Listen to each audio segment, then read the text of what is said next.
तो स्वागत है आप लोगों का आज इस विज्ञान का जो सप्ताह मनाया जा रहा है उस अवसर पर। चूंकि ये तकनीकी विश्वविद्यालय है तो हमने सोचा थोड़ा वैज्ञानिक जीवन पद्धति कैसे हम लोग अपना सकते हैं और कैसे इस दुनिया के परिवर्तन में सहयोगी बन सकते हैं, उस विषय पर हमें अपने लोगों में सबसे पहले बात करनी चाहिए। और इसीलिए जो टॉपिक है आज, that is be the change. परिवर्तन होता तब है जब हम उसके संवाहक बने, अदरवाइज हम बात ज्यादा करते हैं और काम कम होता है। हमें चंद्रशेखर आजाद चाहिए, भगत सिंह चाहिए, लेकिन अपने घर में नहीं चाहिए। पड़ोसी के घर में तो अच्छा है, हमारे घर में होगा तो सिस्टम गड़बड़ हो जाता है। तो थोड़ा सा उसी थीम पे है, लेकिन यहाँ पर हम आज साइंस की बात करेंगे, इन्वायरमेंट की बात करेंगे, सस्टेनेबिलिटी की बात करेंगे। तो शुरू करते हैं हम। 3 क्वेश्चन है, अगर आप पढ़ सकें तो 3 प्रश्न है आपके लिए। पहला है, how many times a healthy human breath in a day? दिन में एक स्वस्थ पुरुष या महिला कितनी बार सांस लेता है या लेती है? दूसरा, do you know that grain equivalent to 2 crore people is consumed by the rats alone in Mumbai? क्या आपको पता है कि 2 करोड़ लोगों का खाना केवल चूहे खा जाते हैं बंबई जैसे महानगर में? ठीक है। और तीसरा क्वेश्चन है, how you perceive the difference between a well and A borewell? आप एक कुएं और बोरवेल में क्या फर्क समझते हैं? अब ये 3 क्वेश्चन मैंने पोच किया आपको। इसमें से कोई क्वेश्चन जिसको आंसर देना है जरा उठाए हाथ। हाँ बताइए अनुज जी, कौन सा क्वेश्चन आंसर कर रहा है? फर्स्ट क्वेश्चन जिसमें अप्रोक्सीमेटली 25,000 टाइम्स ब्रीथ करता है human being in a day. तो इन्होंने कहा 24-25 हजार बार एक दिन में हम ब्रीथ करते हैं। और मैंने क्वेश्चन क्यों पूछा? इसलिए पूछा कि उसमें कितना ऑक्सीजन कंज्यूम किया। ठीक है, 550 लीटर करीब करीब। और कोविड में तो आपने देखा ही होगा ऑक्सीजन के लिए क्या हुआ था। आप सबको पता होगा कि अगर किसी को प्रॉब्लम हुई तो एक सिलेंडर के लिए हमने क्या क्या पापड़ बेले। ठीक है, अगर ऑक्सीजन पे करना हो बिल, जैसे गैस का सिलेंडर का पैसा देते हैं हम लोग, ऑक्सीजन अगर ऐसा समय आ जाए, हमारी हवा इतनी खराब हो जाए कि हमें घर में ऑक्सीजन सिलेंडर चाहिए, अपने लिए, बीबी के लिए, बच्चे के लिए, तो कितना खर्चा होगा महीने में? मैं इसलिए पूछ रहा हूं, देखिए वातावरण की बात कर रहा हूं, तो वही बड़ी कठिन परिस्थिति होगी। एक दिन अचानक मेरा और मेरी बीबी का सिलेंडर खत्म हो गया, पैसा कम है, किसका पहले मंगाएंगे? It's a very typical question. और ये हाइपोथेटिकल नहीं है। टोक्यो, बीजिंग, शंघाई ऐसे शहरों में ऑक्सीजन की आवश्यकता लगा है, आपको जरूरत पड़ती है ऑक्सीजन की।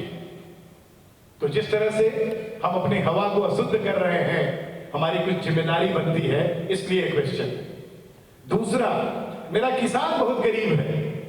जब भी फोटो छपती है उसकी अखबार में या किताब में तो उसके पेट सटे होते हैं, कपड़े फटे होते हैं और किसान बेचारा होता है।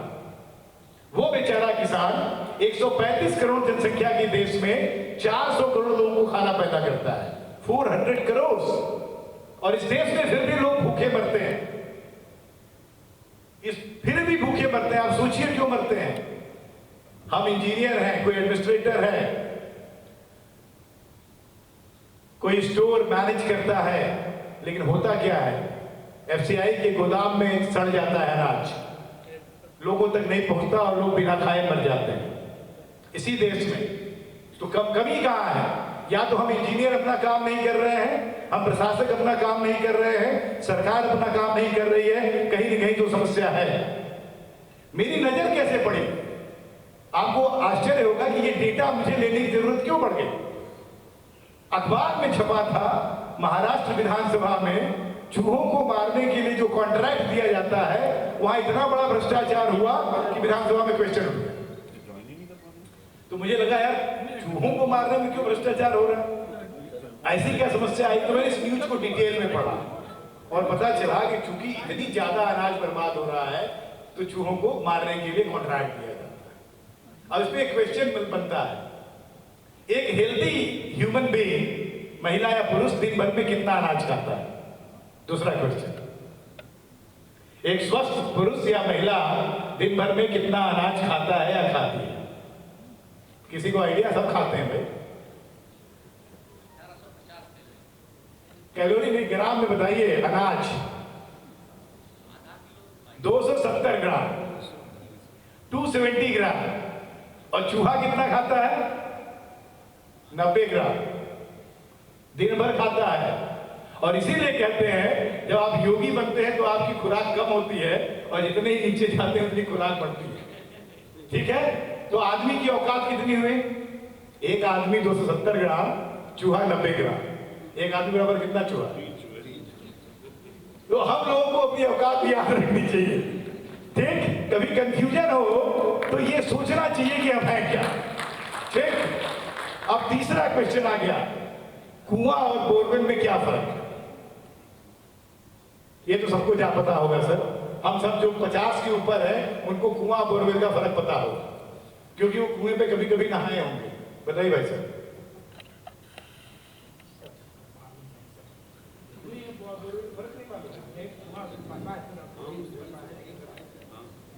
कुछ बताइए। देखिए मैं बहुत तेजी से लेक्चर में चलूंगा, इस स्लाइड पे थोड़ा समय लगाता हूं। आप बताओ सुने।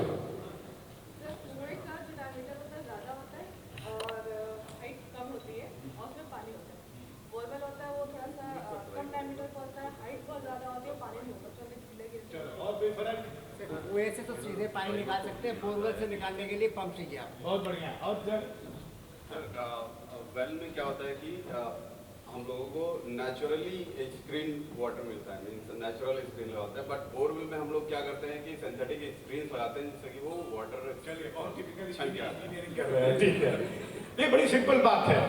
गर्मी के दिनों में जब हम गांव जाते थे और नहाने का मन करता था, एक बाल्टी पानी निकालते थे, ठंडा ठंडा पानी आता था, नहा के मजा आता था।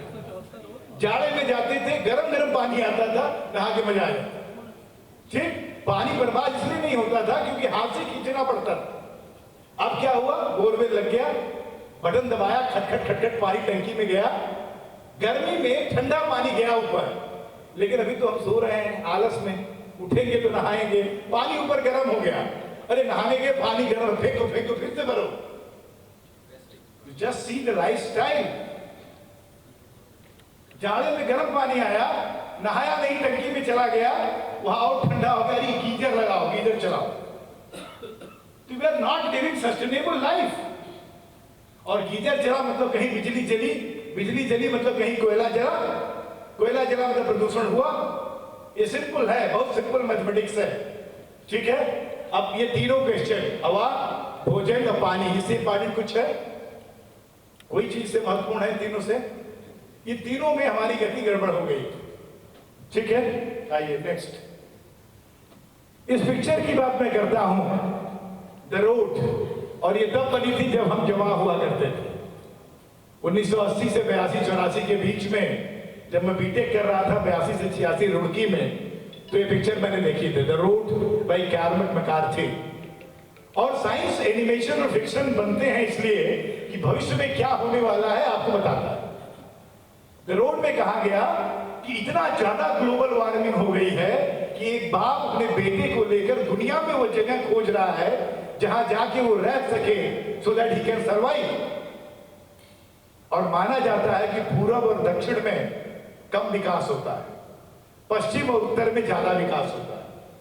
तो बाप अपने बेटे के साथ दक्षिण पूर्व दिशा में जाता है, लेकिन हर जगह स्थिति इतनी बुरी होती है कि वो बच नहीं पाते और वो खत्म हो जाते हैं। ये मैसेज 82 में मिला था, और आज 2022 में भी हमारी स्थिति शायद नहीं बदली है और हम सोच नहीं रहे। ये क्या है, जरा फटाफट देखिए, क्या चीज दिख रही है आपको? चमड़ा है ना? बहुत सही। ये कानपुर क्या चमड़ा फैक्ट्री है। आपको क्या लगता है कानपुर में अकेले कितनी भैंसों का चमड़ा रोज प्रोसेस होता होगा? जो सबसे छोटी इंडस्ट्री है उसमें 60, बड़ी है 700, 800, और 1000-1500 इंडस्ट्री केवल कानपुर में है, फिर कैलकाटा में है, फिर मद्रास में है। लेकिन हम इतने बड़े मूर्ख हैं कि केवल अपनी चमड़ों का नहीं प्रोसेसिंग करते, हम विदेशों से चमड़ा मंगवाते हैं, रा लेदर, इटली, स्वीडन, हर देश से आता है, क्योंकि वो लोग अपने पानी और हवा का इज्जत करते हैं और हम लोग कालिदास हैं, हम अपने पानी और हवा का इज्जत नहीं करते हैं। वही चमड़ा वहां से आके यहाँ प्रोसेस होगा, हमारी गंगा गंदी होगी और वो चमड़ा प्रोसेस होके इटली जाएगा और उस पर एक बढ़िया कंपनी का ठप्पा लगेगा और हम पहनेंगे, कहेंगे इटाली, इटली से इंपोर्ट किया। आप जरा सोचिए कि हमारी स्टाइल क्या है। और इस चमड़े प्रोसेसिंग में क्या होता है, ये प्रोसेसिंग प्लांट है, ये देखिए, ये गंदगी निकल रही है और पूरे गंगा बेसिन में अगर एक बूंद भी गंदगी निकलती है वो कहां जाएगी? वो जाएगी गंगा में। तो पहले गर्मियों में मेरा यही काम होता था, देखिए ऐसे ही बैठते थे हम लोग और डिस्कस करते थे कि क्या काम किया जाए, कैसे किया जाए। ये दूसरी चीज है, ये बड़ी रिलेवेंट है हमारे लिए, तो स्टार साहब के लिए रिलेवेंट ये है कि अगर हम लोग भीख लगाते तो चलता है कि नहीं भाई, सुंदर हो जाते, थोड़े सुंदर नहीं है, लेकिन विग इंडस्ट्री बहुत बड़ी इंडस्ट्री है। अब तो गांव गांव में बाल खरीद के वो कप देते हैं, okay, it's a big industry. लेकिन why I am discussing this particular thing here, क्यों बात कर रहा हूं? Cosmetic industry is the biggest polluter. अगर आप पोल्यूटर की बात देखेंगे, प्रदूषण की बात देखेंगे, तो कॉस्मेटिक इंडस्ट्री दिल्ली में रेजिडेंशियल एरिया में आप देख लीजिए, घरों में ऊपर प्रोसेसिंग हो रही है। उस बंदे ने मुझे बुलाया था, सर कलर में थोड़ा सा हेल्प करिए, और मैं गया था, आपको विश्वास नहीं होगा, हाइड्रोजन पेरोक्साइड, सल्फ्यूरिक एसिड। ये कोरोना का समय नहीं है कि मैं मास्क लगाया, ये 5 साल पहले है मास्क लगा, वहां खड़े नहीं हो सकते थे, इस तरह का प्रदूषण था। आप सोचिए कितनी बुरी हालत हम करते हैं। और ये विग इंडस्ट्री इतनी बड़ी क्यों है? भाई महिला को पार्टी में जाना, देखिए महिलाएं बुरा नहीं मानेंगी, अब महिलाओं पे आ गया हूं, पार्टी में जाना है, अब हमने डाई लगा लिया, अगर एक दिन शर्ट ब्लू कलर का, तो अब तो 15 दिन ब्लू रहेगा ना, लेकिन पार्टी में आज ब्लू कलर वाला है तो कल मुझे ब्राउन चाहिए, फिर ब्लॉन्डे कलर चाहिए, अलग अलग कलर चाहिए, तो कहा एड ऑन लगाएंगे, एड ऑन लगाएंगे तो भाई विग चाहिए। तो ये इंडस्ट्री इस तरह बढ़ती चली जाती है। तो हमें सोचना है कि हमारे लिए इंपॉर्टेंट क्या है। एक 2 बिस्वा के मकान में एक परिवार रहता था, मल्टी स्टोरी बिल्डिंग बन गई, तो सिविक एमिनिटी पर कितना स्ट्रेस है। हम अपने शहरों में जो बगीचे हैं उनको तोड़ के कॉलोनी बना रहे हैं, जो तालाब है उनको पाट के कॉलोनी बना रहे हैं। पहले लोग क्या करते थे, तालाब बनवाते थे, हम तालाब पाट रहे हैं। हम क्या कर रहे हैं, देखिए अभी तो सिविक एमिनिटी थोड़ी बेहतर है, लेकिन लखनऊ में मैं जहां भी जाता हूं मुझे अच्छा नहीं दिखता, ऐसे ही कूड़े दिख रहे हैं, जहां जाओ वहां कूड़ा दिख रहा है। हम कूड़ा क्रिएट कर रहे हैं। ये क्या है? हाँ ठीक, ये क्या है? अंदाज में क्या लग रहा है आपको?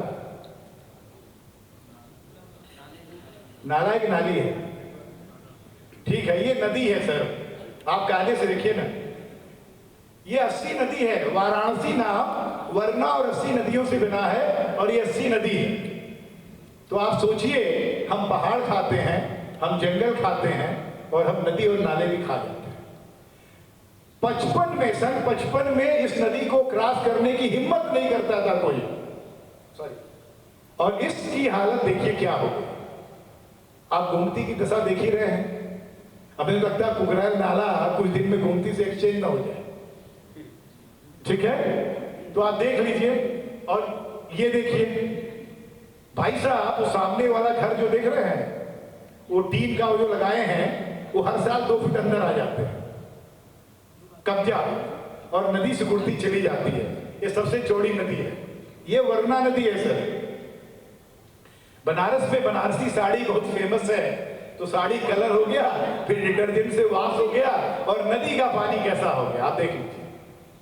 तो वरना की ये हालत, 80 की वो हालत। मैंने एक रेफरेंस एक शहर लिया है, वो आप अपने शहर लखनऊ को भी बना सकते हैं। हमें सोचना होगा क्या करिए। गंगा, गंगा सबका पाप होती है, अपना कपड़ा उतार के लोग चले गए। अब कैसे नदियां खत्म होती हैं जरा देखिए।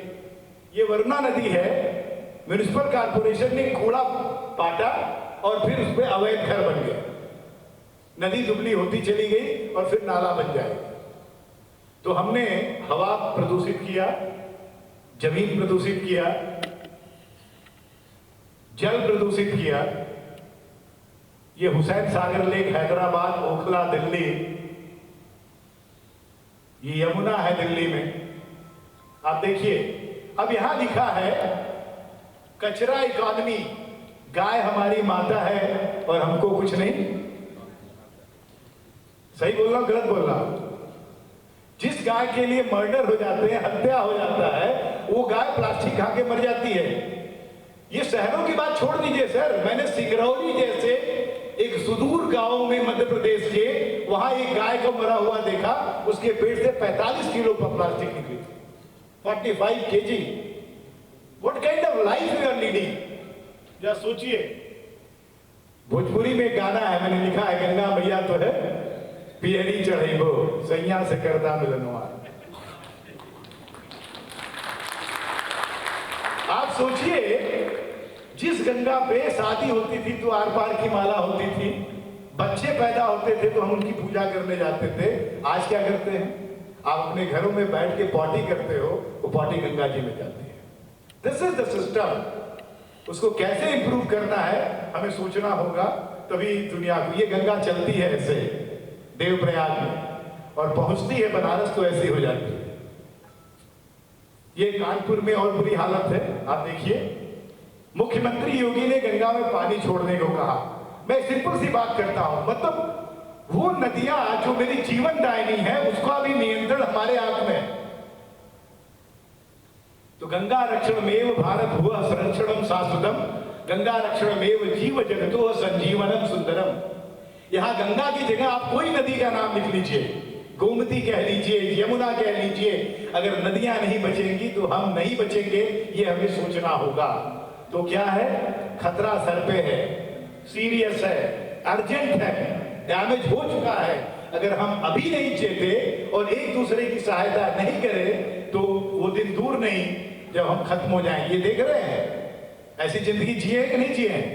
अभी भी गांव में बहुत जगह ऐसी जिंदगी होगी। कितना सुंदर, सस्टेनेबल, कुछ कचरा नहीं होता था। हमारा कचरा उसके काम, उसका कचरा उसके काम, साइक्लिक काइंड ऑफ सिचुएशन। ये क्या है? ये क्या है?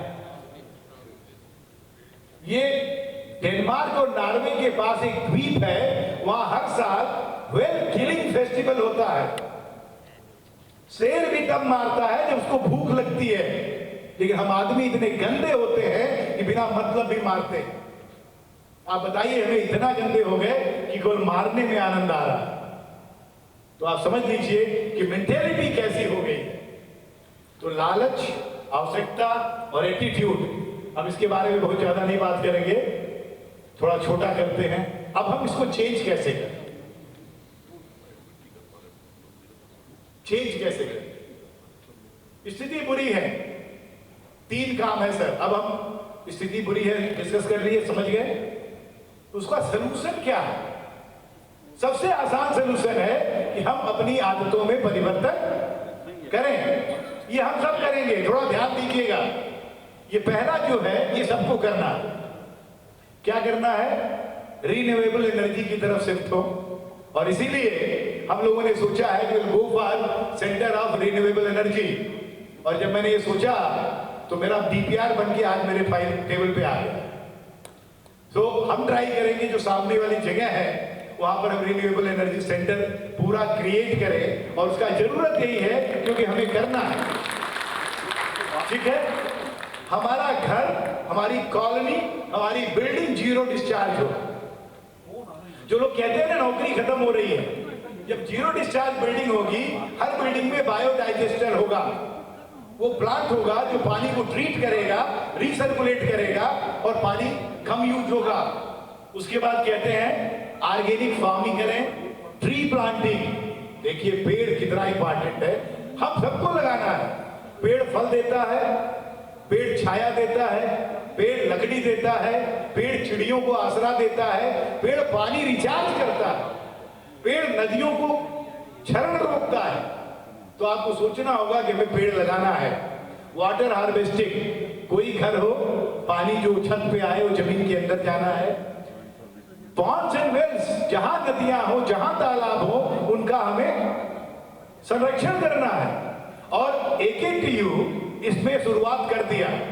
हमने नगर आयुक्त द्विवेदी जी से बात किया है कि हमें एक नक्शा दें कि जो तालाब खराब हो रहे हैं लखनऊ में, उसमें से 1-2 तालाब लेके हम लोग उनको पुनर्जीवित करें। ये हमारी शुरुआत होगी, हम लोग वहां काम करना शुरू करेंगे। और नदियों को तो बचाना है। तो राघवेंद्र विक्रम सिंह, आप लोग शायद परिचित हो, नगर आयुक्त रहे हैं कानपुर के, बनारस के, आर्मी में कैप्टन रहे हैं, बहुत अच्छा लिखते हैं।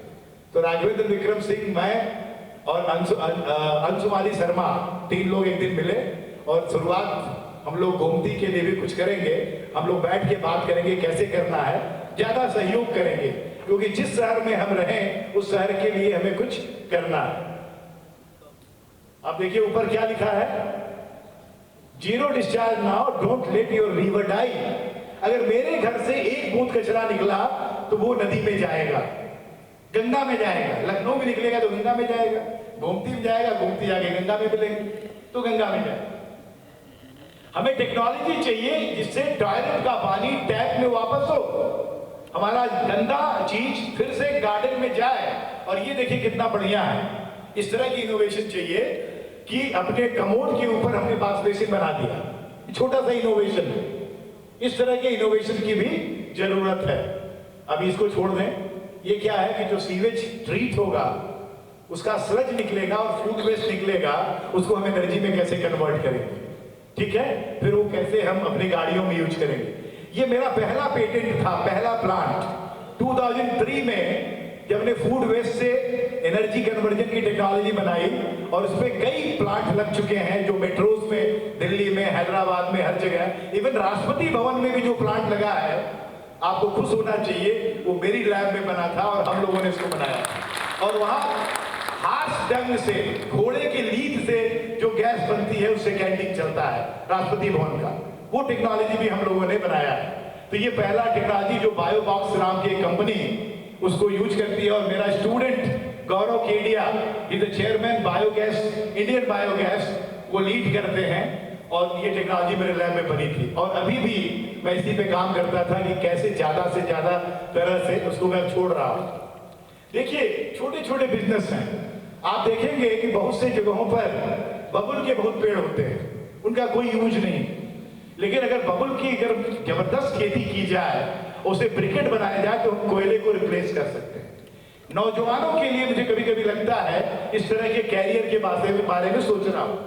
हम सोलर ड्रायर अगर बनाए गांव में, आपको याद होगा जो लोग बड़े हैं आपको शायद, कि गोभी जाड़े में होती थी और उसमें हल्दी लगा के छत में सुखा के रख देते थे, तो दूसरे मौसम में हम खाते थे। तो ये टेक्नोलॉजी थी हमारे पास। अब बेहतर ढंग से सोलर ड्राइड करके हम उसको यूज कर सकते हैं। और आजकल तो solar dried fruit and vegetable 5 star hotel में भी जाते हैं, बहुत महंगे बिकते हैं। तो ये भी काम हम कर सकते हैं। ये क्या हो गया, सॉरी, ये एक छोटी सी कहानी आपको सुना रहा हूं। ये 2 तालाब देख रहे हैं आप। अच्छा, आप लोग बोर हो रहे हैं क्या, मन लग रहा है? अच्छा, तो ये देखिए 2 तालाब आप देख रहे हैं ना, एक सूखा है, दूसरे में पानी। क्या फर्क है, क्या फर्क है? एक में पेड़ दिख रहा है, एक में पेड़ नहीं दिख रहा।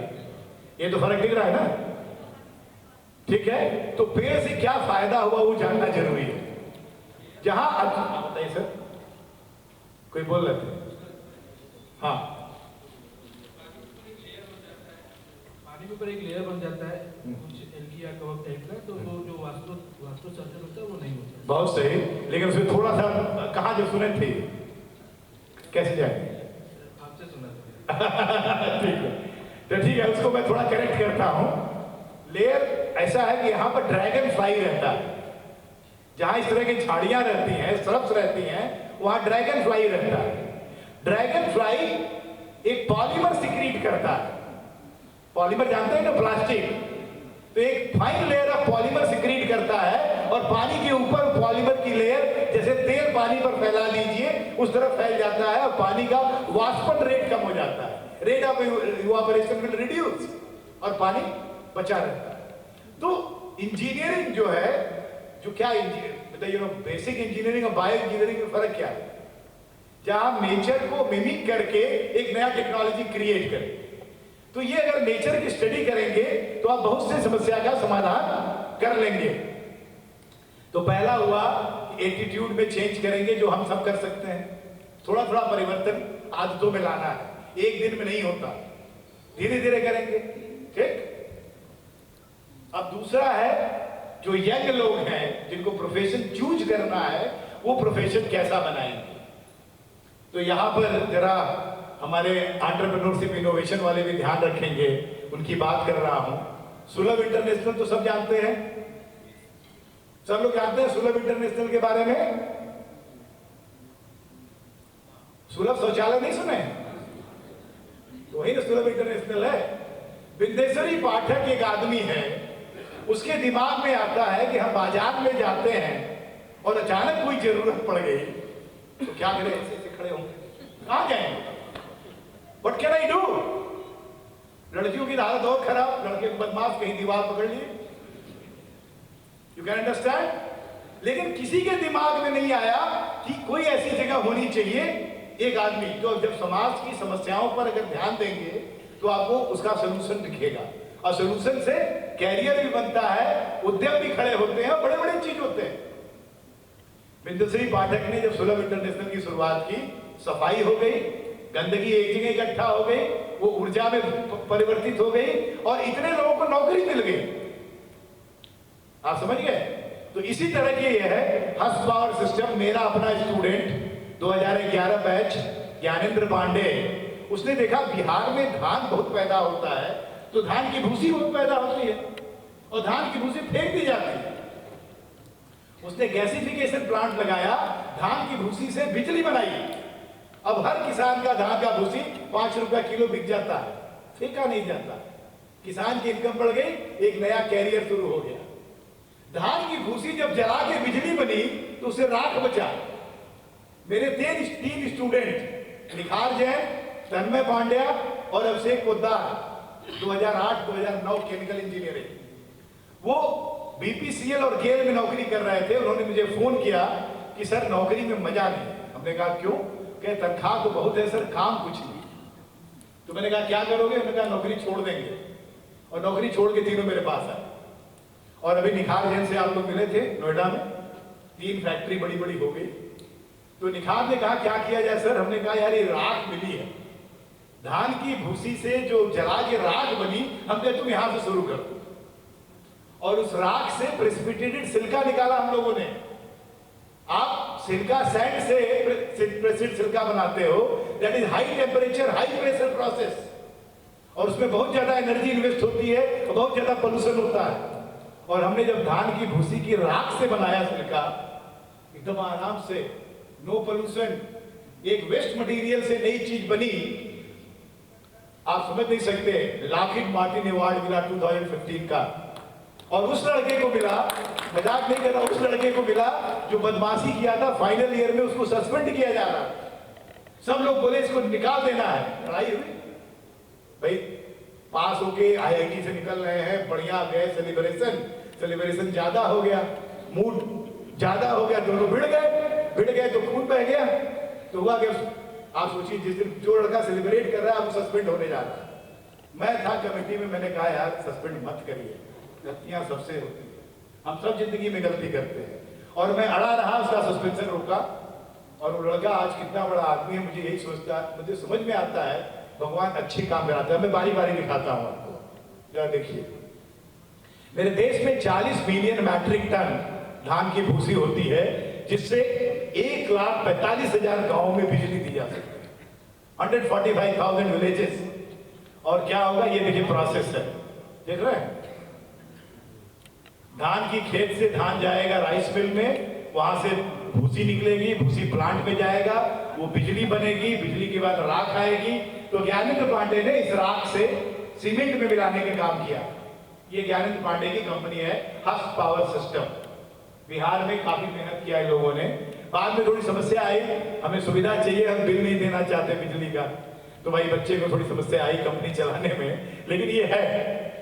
और इस लड़के ने लिखा कि मैं पहली बार बिजली मुझे मिली है धान की भूसी से। वो पढ़ाई कर रहा है, ये फीलिंग आप समझ सकते हो। ये हमने डिजाइन किया, हमने फैब्रिकेट किया, ये रिएक्टर बनाया और जिस रिएक्टर में उस धान की भूसी का राख हम लोगों ने ट्रीट किया और देखिए वो धान की भूसी जो काली होती है कितना बढ़िया प्रेसिपिटेट सिल्का व्हाइट कलर का स्पार्कलिंग बना। और उसके बाद ये तन्मय पांड्या को लॉकहीड मार्टिन अवार्ड 2015 का मिला। तो आप सोच सकते हो कि अगर आप अच्छा काम करेंगे तो मिलता है, काम होता है। ये नवीन कुमार रोहित मित्तल मेरे दो स्टूडेंट, रिवर्स ऑस्मोसिस मेम्ब्रेन जो होता है उसमें क्या होता है, पानी बहुत बर्बाद होता है, वाटर क्वालिटी गड़बड़ होती है, पावर का कंजम्पशन बहुत ज्यादा होता है। तो हमने बच्चों को कहा यार कुछ काम करो और उस पर हम लोगों ने पावर कंजम्पशन हाफ किया, वाटर वेस्टेज 1/3 किया और डिप्लीशन को भी हमने रोका और काफी अच्छा इन लोगों ने काम किया। दिनेश मंत्री, ये सब कैंपस में काम हुए हैं, बच्चे कर सकते हैं। जब कोरोना नहीं था उस समय भी सब्जी और फल जिसमें आप जानते हैं बहुत ज्यादा केमिकल होता है, उसको वॉश करने के लिए बच्चों ने ये सैसे बनाया था, मास्टर स्टूडेंट ने। तो हमारे पास इतनी फैसिलिटी है, why I am talking all this. Datta साहब बैठे हैं, इतनी फैसिलिटी है, ये लोग आ गए हैं, अब इस तरह का काम शुरू करिए। ये हमारे गांव में 2003-4 के 5-6 के, तो बहुत आगे आप लोग और बढ़ चुके हैं। रीठा से बना रहा है केमिकल रहित डिटर्जेंट, ये भी लड़का है बीटेक का। उड़ीसा में इतने लोगों को इसने कैरियर मतलब महिलाओं को काम दिया और एक केमिकल फ्री डिटर्जेंट बनाया। ये लड़ाई भी हमने लड़ी है, आपने सुना होगा जरूर कि जो पोर्नोग्राफी होती है इंटरनेट पे इजीली अवेलेबल है, सुप्रीम कोर्ट तक इस लड़ाई को मैंने लड़ा है और सुप्रीम कोर्ट से भी बैन कराया है। लेकिन कई बुराइयां इतनी बड़ी बुराइयां होती हैं कि आप कितना कोशिश कर लो आप हारते हो। तो यहाँ जीतने के बाद भी हम हारे और चाइल्ड पोर्नोग्राफी के नाम पर ये हुआ कि केवल चाइल्ड पोर्नोग्राफी बैन होगा बाकी नहीं होगा। लेकिन फिर हाई कोर्ट उत्तराखंड ने हम लोगों का हेल्प किया था और सीओ मोटो इसको फिर से बैन किया। तो ये सारी लड़ाई भी, ये भी केमिकल इंजीनियरिंग का मेरा स्टूडेंट था, उसकी वाइफ इलेक्ट्रॉनिक्स इंजीनियर थी, ये लड़ाई हम लोग लड़े थे।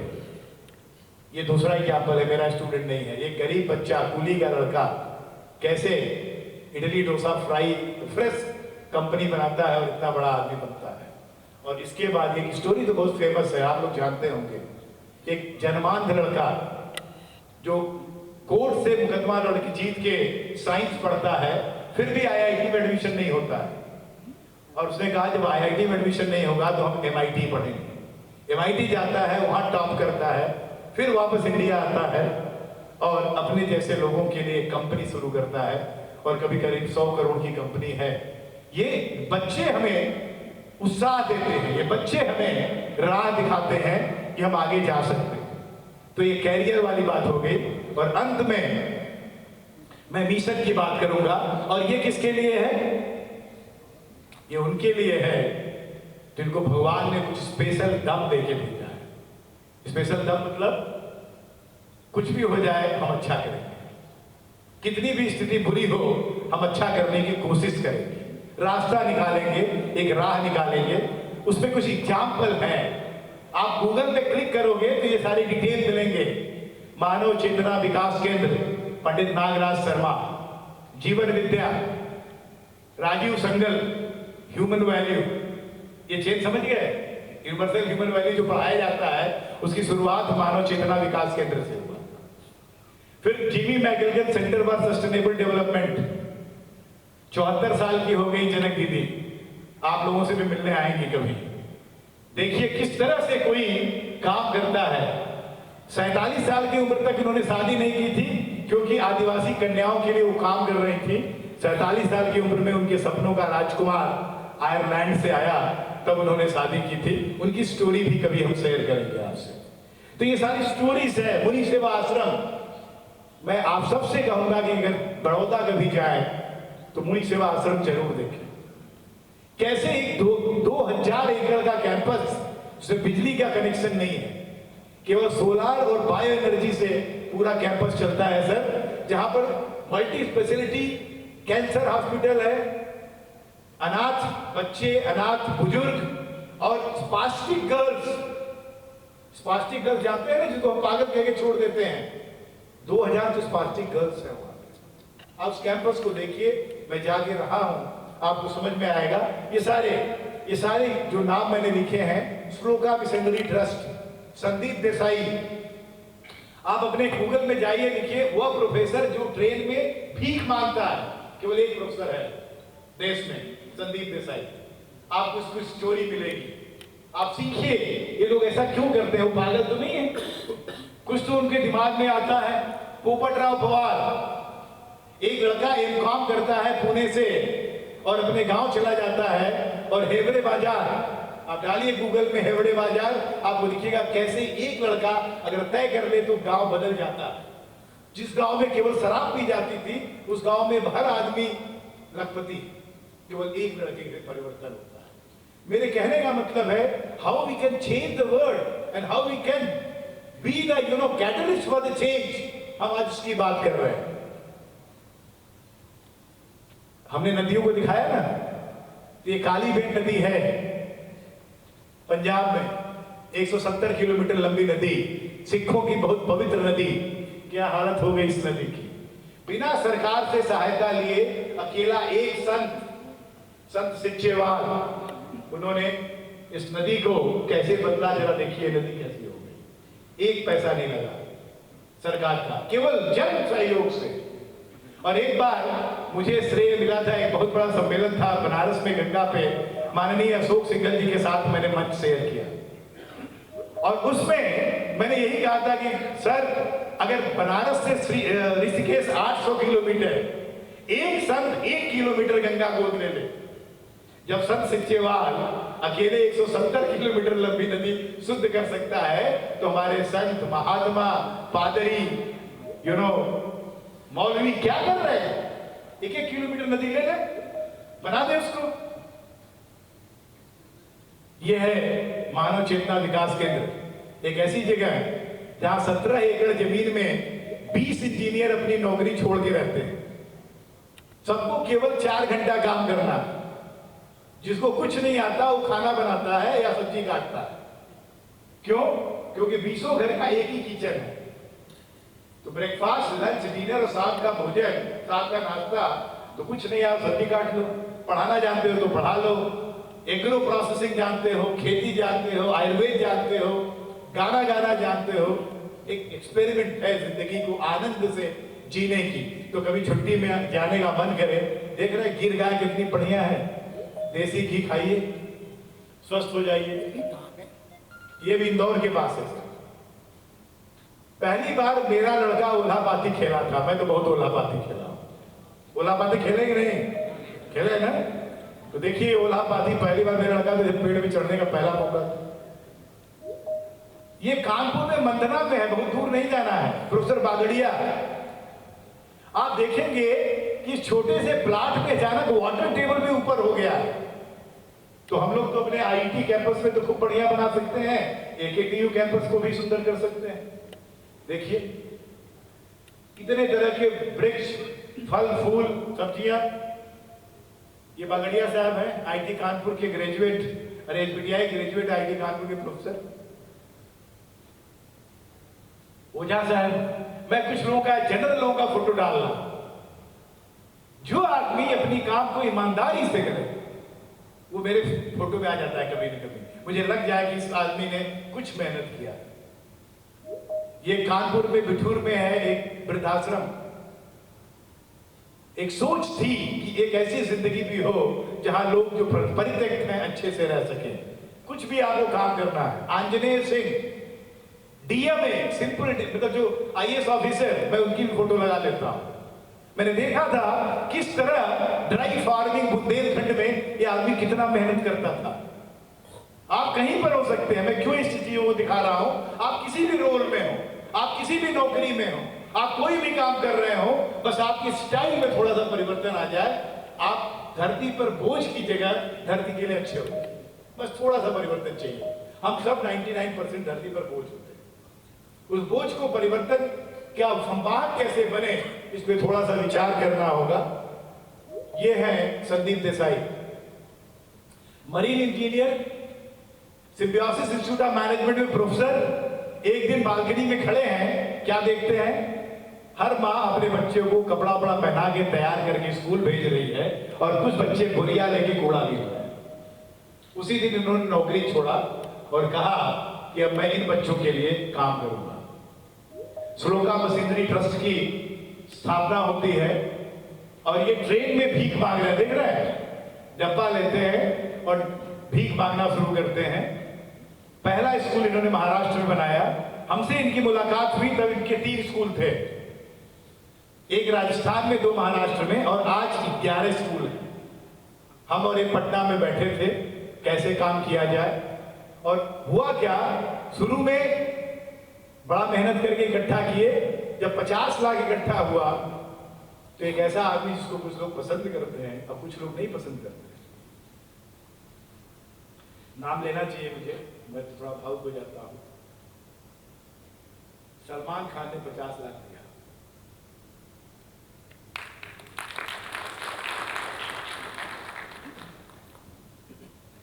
तो उसके बाद ये नियम हो गया कि जब ये 50 लाख कमा लेते हैं तो 50 लाख टॉप अप करता है।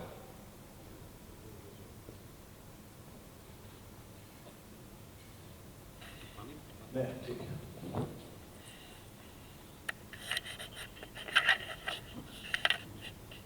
अब बहुत छोटे छोटे लोगों की बात करता हूं। यही सुल्तानपुर में जयसिंहपुर है, वहां बनखंडी सेवा संस्थान, ये बीच में बैठे हैं त्यागी बाबा। मेरी कोई परिचय नहीं था इनसे। 10 साल पहले इनका फोन आया कि मिश्रा जी मैं आपसे मिलना चाहता हूं। मैंने कहा क्यों? कहीं सुना है कि आप ठीक आदमी हैं। तो मैंने कहा आप क्यों आएंगे सर? तो मैं आपके पास आता हूं। और मैं गया तो मैंने देखा कि एक आदमी भीख मांग के इंटर कॉलेज चलाता है और एक हॉस्पिटल चलाता है, चैरिटेबल। तो मैंने कहा आपसे मैं आपका मदद कैसे कर सकता हूं? आपका संसदीय इलाका ऐसा है जहां संजय सिंह जैसे लोग हैं, बड़े बड़े लोग हैं, कहना किसी नेता से मुझे मदद नहीं चाहिए, आप बस जुड़ जाइए। और हमने कुछ नहीं किया सर। बनारस से चलता था, जितने मेडिकल रिप्रेजेंटेटिव मेरे परिचित होते थे या डॉक्टर परिचित होते थे, मैं कहता था 3 दिन बाद सुल्तानपुर जाना है, सब लोग दवा ले आके पहुंचा देते थे।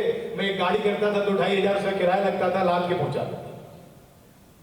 बहुत सिंपल, ये सिंपल चीजें हम कर सकते हैं। कभी 10,000 एक्स्ट्रा हुआ दे दिया, बाबा कुछ बनवाना बनवा लो। मैं एक जगह की बात नहीं कर रहा हूं, आप सबसे कह रहा हूं कि आप अपने अगल बगल देखेंगे तो कोई तो ऐसा दिखेगा जो अच्छा कर रहा है, क्योंकि हम तो बेस्ट है, हम इतना अच्छा नहीं कर सकते, हमें उसका सहयोग कर देना। आप समझ रहे हैं? तो ये मैं संदीप देसाई को लेके पहुंचा कि यार आप बाबा जी से मिलिए और इस चेन को बड़ा करिए, होता है ना, काम शुरू करिए। अब मैं 2-3 लोगों की और बात करूंगा। ये देखिए मंच पे 3 बड़े इंपॉर्टेंट लोग बैठे हैं। ये इधर तीनों दिख रहे हैं ना, इधर जनक दीदी, राजीव संगल और दीपक गढ़िया। आप नेट पे सोलार मैन ऑफ इंडिया लिखेंगे तो दीपक गढ़िया। ये सब हमारे मित्र लोग, मित्रों की फहरिस्त, जो बड़े भी हैं छोटे भी हैं। जरा आप देखिए, इन्हीं लोगों के बारे में मैं राजीव संगल के बारे में आज नहीं बात करूंगा। आप सब जानते हैं यूनिवर्सल ह्यूमन वैल्यू। एक ऐसा डायरेक्टर मैंने IIT का देखा था जिसके घर में केवल चौकी थी। जब मैं इनके घर जाता था तो मैं कहता था सर आप इतना सिंपल कैसे रहते थे? मतलब इन लोगों से what they preach that they practice, उस तरह की चीज जिंदगी थी। तो संजय जी की बात आज नहीं करूंगा। संजय जी को मैंने फोन किया कि सर मैं PTU आ गया हूं, कभी आइए, मैं जरूर आऊंगा। तो आजकल इंदौर में ही एक प्राइमरी, एक छोटा बच्चों का स्कूल खोले हैं और 10 बच्चे पढ़ते हैं। बहुत खुश थे कि 10 बच्चे हैं मेरे पास। ठीक है, ये जनक दीदी हैं और इनके राजकुमार। ये स्टोरी भी कभी हम आपसे शेयर करेंगे, बड़ी प्यारी स्टोरी है। ये जनक दीदी का घर है, आधा एकड़ का घर। एक्सपेरिमेंट ये है कि हम बिना कुछ कमाए कैसे रह सकते। और ये चाय की पत्ती, चीनी और एक चीज और, नमक, ये 3 चीज खरीदती हैं और कुछ नहीं खरीदती। ये ऊपर टरबाइन दिख रही है, विंड और सोलर का प्लांट लगा है। अपना बिजली का तो होता ही है, 21 आदिवासी घरों में बिजली देती है। स्ट्रीट लाइट खुद मैनेज करती हैं, और इनके घर भी कम से कम लड़कियों को जाना चाहिए, जाके देख के आइए, हम भेजेंगे, रहिए 10 दिन तो दिन जाके। और कभी सोलार लाइट नहीं है तो ब्रिकेटिंग मशीन रखाई है, जो अखबार बनाती है उसका ब्रिकेट बनाती है, उससे एनईडी चलता है। This kind of sustainable life. ये देखिए अब उनके घर से स्ट्रीट लाइट निकली है, स्ट्रीट लाइट जा रही है, ये उनका परिवार है, पति अब है नहीं, तो उन्होंने अपने नौकर को गोद ले लिया। और इंटरेस्टिंग नाम है राजेंद्र कुमार, नंदा, रवीना टंडन, सुनील शेट्टी। रवीना एमकॉम कर ली है और सुनील मैकेनिकल इंजीनियरिंग। तो कहती हैं 8 लोगों का परिवार कैसे एक आधा एकड़ के फॉर्म में रह सकता है, वो एक्सपेरिमेंट है। तो दीदी भी यहाँ आएंगी, जब हम सोलार का कंपटीशन कराएंगे, सोलार की अलग अलग चीजें, 3 लोगों को, इन महान लोगों को हम लोगों को कैंपस में बुलाना है। ये नंदा एक नौकर कैसे सोलर साइंटिस्ट बन गए। नंदा को मैंने देखा है कि अगर आप पढ़ाइए तो डिग्री से ज्यादा तो प्रैक्टिस ज्यादा जरूरी है। दीदी कहती हैं कि फल खाइए तो बीज को फेंकिए मत, बीज को मिट्टी में लपेट के रख लीजिए, और जब बरसात के पहले कहीं घूमने जाइए तो उसे बिखेर लीजिए।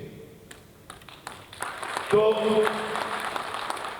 जब मैं गया इंदौर से, मैं एक बार बनारस से निकला, इंदौर से होते हुए बड़ौदा तक गाड़ी से गया और फिर लौटा भी, और उस समय एक चैलेंज था कि दीदी ने गाड़ी पर बैठना बंद कर दिया था। कब? जब उनके पति का एक्सीडेंट हुआ था। तो पहली बार मैंने इनको अपनी गाड़ी में बिठा के इंदौर से बड़ौदा ले गया। उसी यात्रा में, जिस यात्रा में इनके पति की मृत्यु हुई थी, उसको मैंने रिपीट किया था कि डर को हम खत्म करेंगे। उसी यात्रा के समय का है, तो ये सब चीजें सीखे।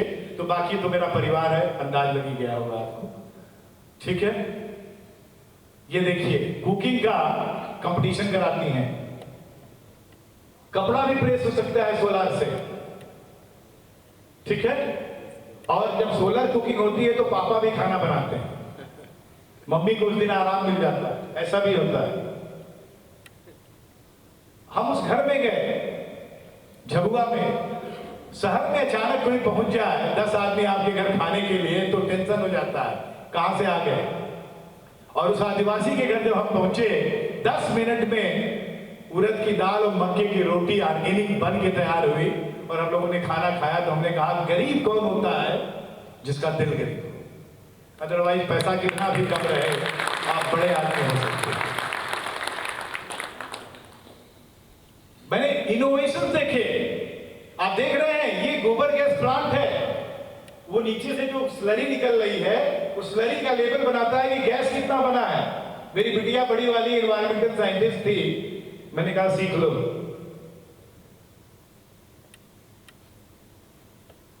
क्या लिखा है? मरना सबको है, मरना कोई नहीं चाहता। आगे खाना सबको है, उगाना कोई नहीं। सो मरना सबको है। मैं तो, मुझे लगता है कि मेरे बारे में तो प्रचलन चेंज हो जाएगा, वेटिंग लिस्ट बनेगी, कोई मरेगा कोई नहीं मरेगा। हम तो 200-300 साल जिएंगे, कौन से मरना सबको है, और मरेंगे तो कड़े होकर मरेंगे ना, अकड़ के। एक और कहावत है, अकड़न जितनी ज्यादा होती है मतलब उतने ज्यादा मर गए, और जितने झुक गए उतने जी गए। फल लगेंगे अगर आपके वृक्ष पे, तो आप क्या होगा? झुकेंगे ना। आपको लगता है जो लटक आती है डाली, तो हम लोग झुकना सीखें। अकड़ना तो मैंने कहा ना, अकड़न तो मुर्दों को होती है, मतलब जब जितने मरेंगे वो हाथ पर अकड़ जाएगा। लोग सीधा इसलिए कर देते हैं कि ऐसे ही टेढ़ा होकर कर जाएगा।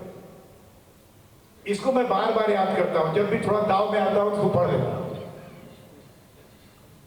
जब भी गुस्से में आता हूं उसको रिपीट करता हूं। इस बात को जानते हैं, श्री श्री रविशंकर के आश्रम में जब कोई जाता था तो ये गाइड का काम करता था, क्योंकि इतना बढ़िया बोलता था कि वायरल हो गया वीडियो इसका। और ये एमएससी फिजिक्स है नालंदा यूनिवर्सिटी से, और बाद में ऑर्गेनिक फार्मिंग का बहुत बड़ा एक्सपर्ट है। अभी आप जाएंगे श्री श्री रविशंकर के आश्रम में बेंगलोर, तो आपको सिखाएंगे कैसे फार्मिंग करते हैं, बहुत बढ़िया ट्रेनिंग करते हैं। ये भी मित्र हैं, जब चाहें तब यहाँ आएंगे। ऐसे बहुत लोग हैं। अब मैं दीपक भाई के बारे में थोड़ी बात करूंगा। दीपक भाई गुजराती हैं, प्रेम विवाह किया इन्होंने मलेशियन से, एक मुस्लिम से, जर्मनी में पढ़े हैं ये, और सोलर साइंटिस्ट सबसे बड़े हैं। आपके तिरुपति का जो मंदिर है उसका सोलर किचन इन्होंने बनाया है, शिरडी के मंदिर का सोलर किचन इन्होंने बनाया है, लद्दाख का मिलिट्री कैंटीन का किचन इन्होंने बनाया है। और आप जब कहेंगे तब आपके आपके बच्चों को सिखाएंगे और 10 दिन रखेंगे, सब आपके बीच के लोग। ये मुनि सेवा आश्रम है। एक विधवा महिला एक मुनि के पास रहने एक नदी के किनारे जाती है, और अचानक जब वहां रहती है तो एक दिन उसे एक बच्चे के रोने की आवाज आती है, और जब तक वो देखती है बच्चे को तब तक देखती है कि एक सियार भी उस बच्चे को खाने जा रहा है। सियार उधर दौड़ता है, ये अनुबेन होती है, ये भी उधर दौड़ती है, इसकी जीत होती है और वो बच्चा बच जाता है। और वो बच्चा है डॉक्टर विक्रम पटेल। आज इस मुनि सेवा आश्रम के चीफ ट्रस्टी हैं डॉक्टर विक्रम पटेल, और उसको अब मैं कहता हूं आप जरूर जाइए, देखेंगे। ये देखिए उस फोटोग्राफ दिखा रहा हूं। क्यों जरूरी है? इंडिया में सोलर एनर्जी बहुत ज्यादा है, हम पेड़ काट देते हैं लेकिन सोलर एनर्जी हार्नेस नहीं करते। आप देखिए एक हॉस्टल को 2 रिफ्लेक्टर से चलाया जा सकता है जहां इतना ज्यादा एलपीजी कनेक्शन रखता है। क्या हम नहीं सोच सकते कि अपने इंस्टीट्यूशंस में इस तरह की चेंजेस करें? ये देखिए 2 रिफ्लेक्टर से एक किचन बढ़िया चलता है। ये तिरुपति का छत पे लगा हुआ, ये शिरडी, ये लद्दाख में जहां बर्फ जमी रहती है वहां इतना बढ़िया सोलर हार्वेस्ट होता है। फायदा क्या हुआ? पहले हमारे कितने सैनिक अस्थमा से मर जाते थे, धुआं नहीं निकलता था, धुआं उसमें घूमता था और वो मरते थे। लेकिन वो किचन कैसा हो गया देखिए। टेक्नोलॉजी का यही रोल है। तो एक ताली जरा बजाइए हमारे दीपक भाई को।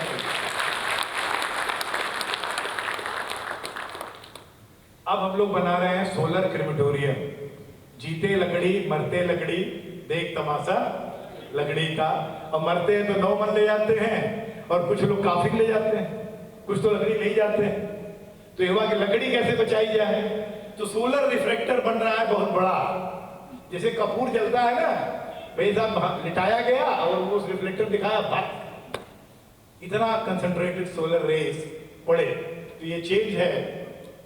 तो आज छोटी सी बात, ये 2017 में जो पहली बार मुनि सेवा आश्रम का एक अवार्ड है जो लोगों को मिलता है, तो मुझे इन्वायरमेंट का सस्टेनेबिलिटी अवार्ड 2017 में मिला था, और तब हम वहाँ गए थे। और सबसे बड़ी बात थी कि अवार्ड जनक दीदी के हाथों मिला था, इसलिए उसका वैल्यू और बढ़ गया। तो कुल मिला के it is well to give when asked, but it better to give when asked. मांगने पर सब देता है, बिन मांगे जो दे वो लीडर होता है। तो आपको लीडर बनना है। मेरा ये कहना है, हम लीडर कैसे बनेंगे? जब सिचुएशन को देखेंगे कि कहां क्या समस्या है, उसमें हम क्या समाधान कर सकते हैं। और अंतिम में है, this is as true in everybody life as it is in battle.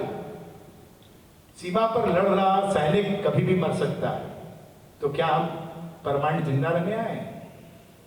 कलाम साहब IIM शिलांग गए थे, तो क्या सोचे थे कि वो कॉफिन में लौटेंगे?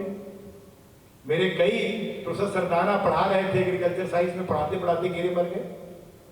कौन भरोसा कब तक हम हैं, लेकिन जब तक हैं तब तक अपना बेस्ट करेंगे। ये एक सोच होनी चाहिए कि जब तक है खून की अंतिम बूंद तक हम कुछ अच्छा करने की सोचेंगे। ठीक है? तो rise to the level where it becomes responsibility. अपने को इतना ऊंचा बना लो कि तुम्हें लगे कि ये तुम्हारा कर्तव्य है। ठीक? You can't live without this. तुम इसके बिना जी नहीं सकते हो। Make it your hobby and be the change. ये सबसे पहले ये लेक्चर मैंने 2017 में दिल्ली यूनिवर्सिटी के टीचर्स के लिए दिया था, इसलिए वो यहाँ लास्ट स्लाइड पे अभी पड़ा हुआ है। तो ये लड़का मैं ही तो ये पहला लेक्चर मैं इस फोटो को इसलिए रखता हूं कि मैंने पहली बार प्रैक्टिस किया था आजमगढ़ में, एक मदरसे में मेरा ये लेक्चर था। और उसमें सोचिए 80 साल के लोग भी थे, 20-25 साल के जवान लोग भी थे, और 7-8 साल के बच्चे भी बैठे थे। मुझे इनोवेशन में बोलना था, बड़ी डिफिकल्ट इनोवेशन समझाना है, इतनी वैरिड क्राउड, और तब 2.5 घंटे मेरा लेक्चर चला था। और ये पसीना मेरे श्रम का मूल्य था, तो इसलिए इस फोटो को मैं हमेशा लगाता हूँ। थैंक यू वेरी मच, आज के लिए इतना ही, धन्यवाद। तो बहुत बहुत धन्यवाद सर। 2 शब्द निष्ठा सर। आज जब सुबह जानकारी हुई कि व्याख्यान होना है सरकार, तो मुझे लगा कि कल हम लोग एक महत्वपूर्ण शिक्षा ग्रहण किए हैं 2 घंटे में, 3 घंटे में। आज ये कौन सी जरूरत पड़ गई और वीसी सर कहाँ 1 घंटे। लेकिन जो वैल्यूएबल चीजें जो दिन प्रतिदिन के उसमें हमारे महत्व के बारे में सब लोग जानते हैं, लेकिन उसको कैसे कहाँ से हमारे दिन दैनिक लाइफ को डिस्टर्ब कर रहा है, उसको जिस तरीके से सर ने बताया है और उसको कैसे कितने दिनों से इनोवेशन के जरिए स्टूडेंट्स ने उसको या कुछ त्यागी पुरुषों ने महिलाओं ने किस तरीके से संस्थानों को अपनी मेहनत से वो किया है, यह चीज़ें बड़ा ही इम्फेसिस देने वाली हैं और सबके लाइफ में सबको कुछ ना कुछ करना चाहिए, इससे प्रेरणा प्राप्त होती है। और ये 1 घंटे का जो आज का व्याख्यान है, ये तो मुझे कल तो लिखी चीज़ें थी, वो तो साइट पे सब आता रहता है, थोड़ा अवेयर हो जाए तो जैसे दत्ता जी जैसे लोगों के पास पहले से ही जानकारी रही होगी कल की भी, लेकिन थोड़ा सा अवेयर हुआ। लेकिन आज की चीज़ें जो वीसी सर ने बताई है, निश्चित रूप से इसका प्रचार प्रसार करके हम लोग और इसको विख्यापित करेंगे और वीसी सर के नेतृत्व में बेहतर कार्य करने के लिए, और जो एटमॉस्फेयर वीसी सर ने दिया है और जो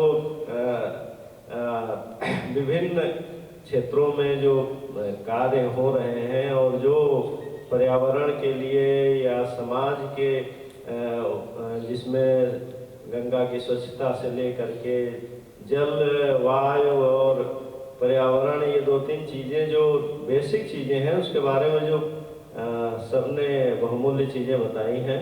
वाकई में 1 घंटे का व्याख्यान पता नहीं चला कि कब शुरू हुआ और कब समाप्त हो गया। धन्यवाद सर। और इस तरीके से हम लोग, जैसा कि आपने बताया कि ये विभिन्न क्षेत्रों में कार्य करने वाले लोग आएंगे, हम लोग यूनिवर्सिटी में उनका आपके नेतृत्व में स्वागत करेंगे और इस यूनिवर्सिटी को हम लोग अपने उत्तर प्रदेश, अपने देश के लिए बेहतर एक रोड मैप देने का कार्य करेंगे। धन्यवाद सर। 1 दिन और आप लोगों को एक लेक्चर और सुनाएंगे। आज तो वातावरण का था, एक अपने व्यक्तित्व का विकास कैसे करें उस पर हम बात करेंगे और किसी और दिन तय करके हम लोग मिलेंगे। तो थैंक यू वेरी मच, आज के लिए इतना ही, बहुत धन्यवाद।